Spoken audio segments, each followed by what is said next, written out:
Hello everybody and welcome back to Lunch Lessons. So this is part 2 of the How to Design an Anime Character series.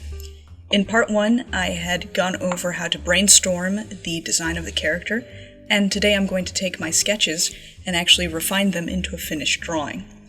So here you can see I have my digital drawing program. Today I'm going to be using a program called Clip Studio Pro. I've gone ahead and named my file with whatever the title is going to be. I'm using a standard 8.5 by 11 file, and into this file I'm going to be importing my sketch. This is not going to be a tutorial on how to use a digital program. Rather, I'm just going to be showing you the workflow that I use once I'm actually in it. So here I've got the picture that I took of my sketchbook. It's not perfect, but I am going to be using it just as a basis for starting my digital drawing.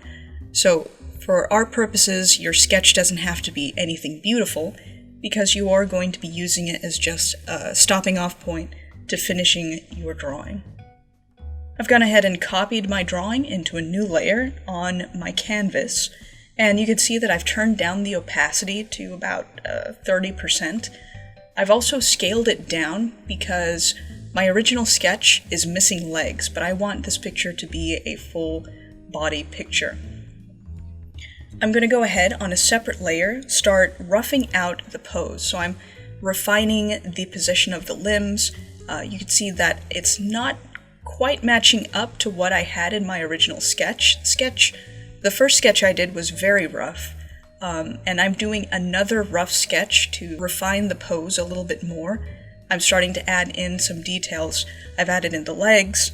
I'm also sizing it up, so changing the size of it on the canvas. I'm also changing the positioning of the limbs a little bit. I'm trying to make it, trying to show the form of the character.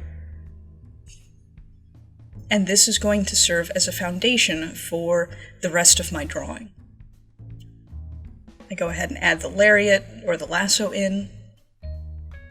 The beauty of using digital tools is that you can use the lasso tool, ironically enough, to grab parts of your drawing and change the shape of them as you need.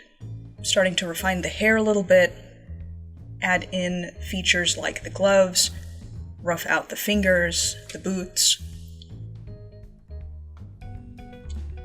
You'll notice that I changed the tilt of the head. Before, she was just kind of looking off to one side, but I've added in this cross-section T so that I can tell very easily which way she's looking. I'm going to go ahead and put in a rough version of her face, kind of a placeholder for now. I'm starting to add some details that weren't present in my original sketch. For this, again, I'm not worried too much about being clean. I'm going to have another layer to work on.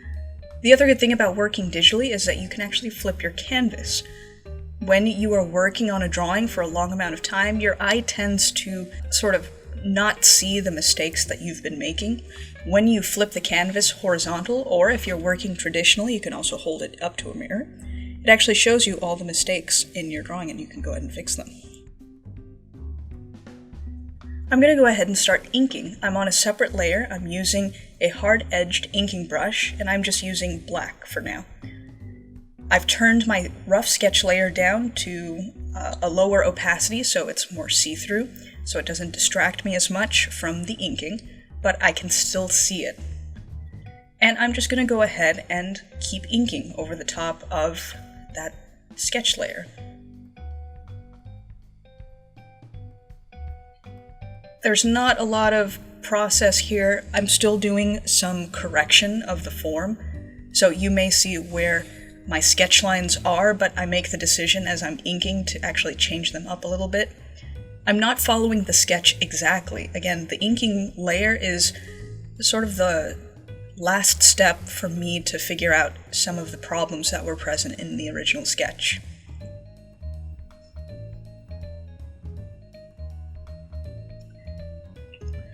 Working with a digital tablet also lets you have different line widths. So as I'm pressing down a little bit harder on my tablet, it gives me thicker line widths, just like it would with traditional media. And when I press down with slightly less pressure, it gives me thinner line widths. Another beautiful thing about working digitally is the use of Ctrl-Z. You'll also see me make a bunch of lines, and then they disappear and I make another one. The reason for this is I tend to make a line, hit Ctrl-Z to undo it, make another line, Ctrl-Z, etc. and so forth. So this is a matter of just feeling out the line. If you're not happy with the first line that you make, you can always hit Ctrl-Z until you get the line that you like.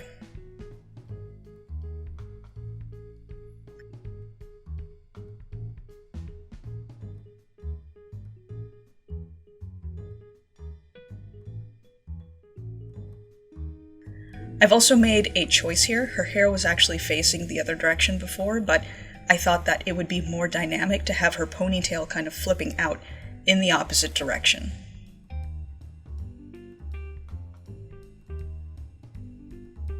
I've also rotated my canvas. Clip Studio Paint Pro has this nice feature, as do many other drawing programs, where you can actually rotate or tilt your canvas around so you can draw at an angle that's more comfortable to you. I highly recommend it, just like I do doing that with traditional media, to flip your paper or your canvas around to an angle that's most comfortable to you, so you don't have to feel like you're actually fighting the tools. If it feels more natural to you to draw a line at a certain angle, feel free, go ahead and rotate your canvas to do that.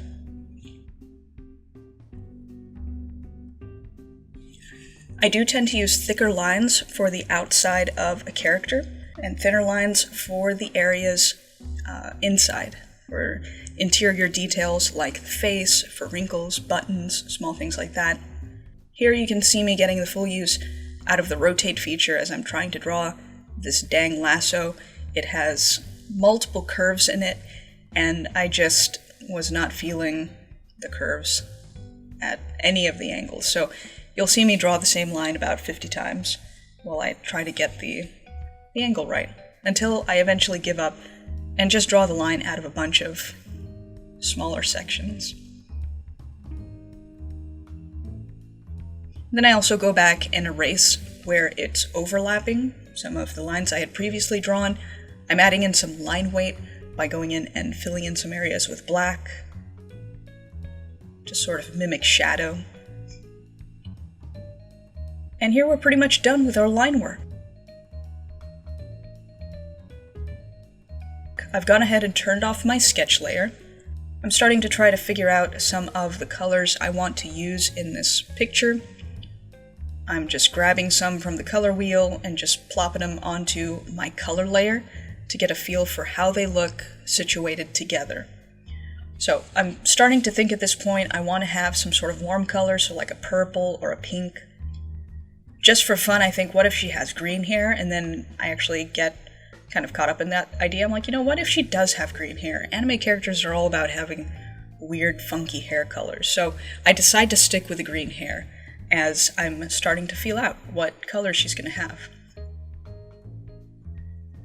Here I'm going in and I'm filling in some of the gaps in my line work. You notice that when I was trying to use the paint bucket, which is the tool I'm on right now, it actually filled some of the background.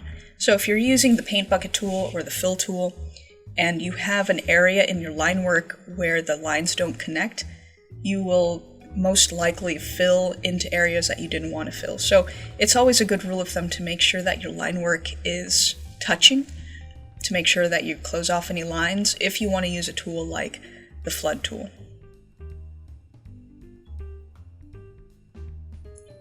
I'm going to keep using the flood tool or the paint bucket tool to fill in the rest of the areas on my painting. I'm going to save because saving is important when working digitally. And now I'm going to zoom in and I'm going to start filling in the areas that the paint bucket tool could not reach using a small brush. So here I'm going into all of the different nooks and crannies. Anywhere I see any areas of white, I'm going to use the appropriate color and fill that in. I'm able to do this quickly by using the eyedropper tool to select the color nearby, and then switching back to my brush tool to paint with it.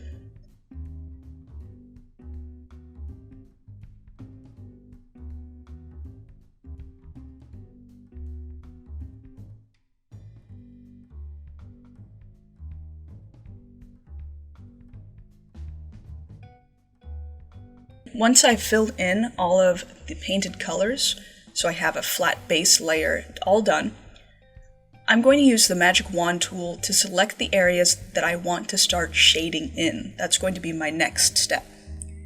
Here I'm on a separate layer, and I use the magic wand tool to select the first areas that I'm going to start shading, and I'm going to use a gradient, a blue gradient, to do that.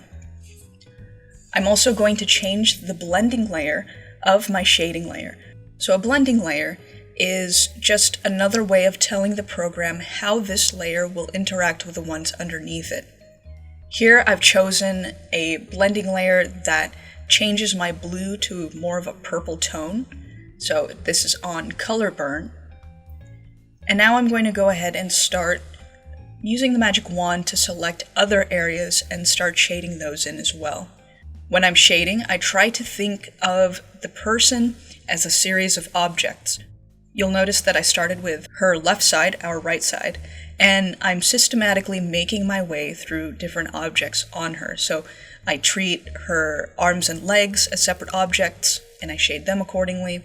I select her lasso, I select her hat, and shade those. And I'm trying to make the gradient appear like it's coming from all one direction because I want the shadows to be consistent, as if the light was coming from the left side.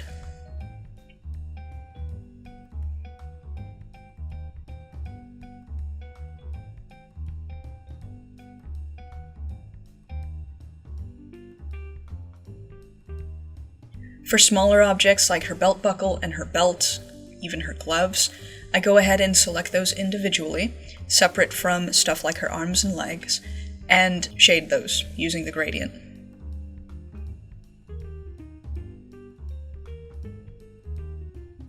Just so you can see what this layer looks like, I'll go ahead and turn off my color layer so it looks like a bunch of blue gradients, and that's layered on top of that base color that we put in at first. You can see I'm trying to cycle through the different blending modes to see which I like the best. I end up sticking with the color burn, which is the one that I chose originally. Now I'm going to go and use a soft edge eraser to pick out some of the highlights on the side of her that's facing the light. So I'm treating her again like a series of objects. I start from her shirt, move to her gloves, and just make my way across. Again, keeping in mind that the light is coming from her left side and shading it appropriately.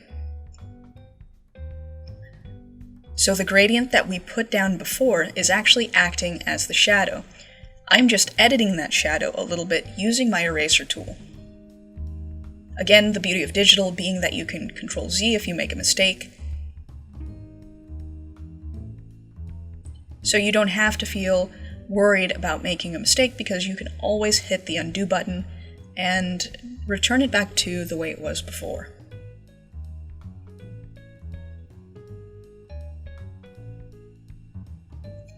I'm going to go ahead and take this chunk out of the shadow on her other leg. I'm going to start editing the shadows, add some texture to the lasso.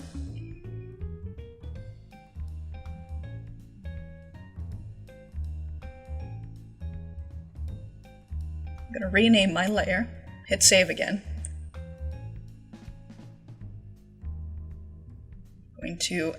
I changed the lasso to pink because I thought it didn't look magical enough, it didn't go with her outfit, so I'm actually just painting it in with a different color on my base color layer.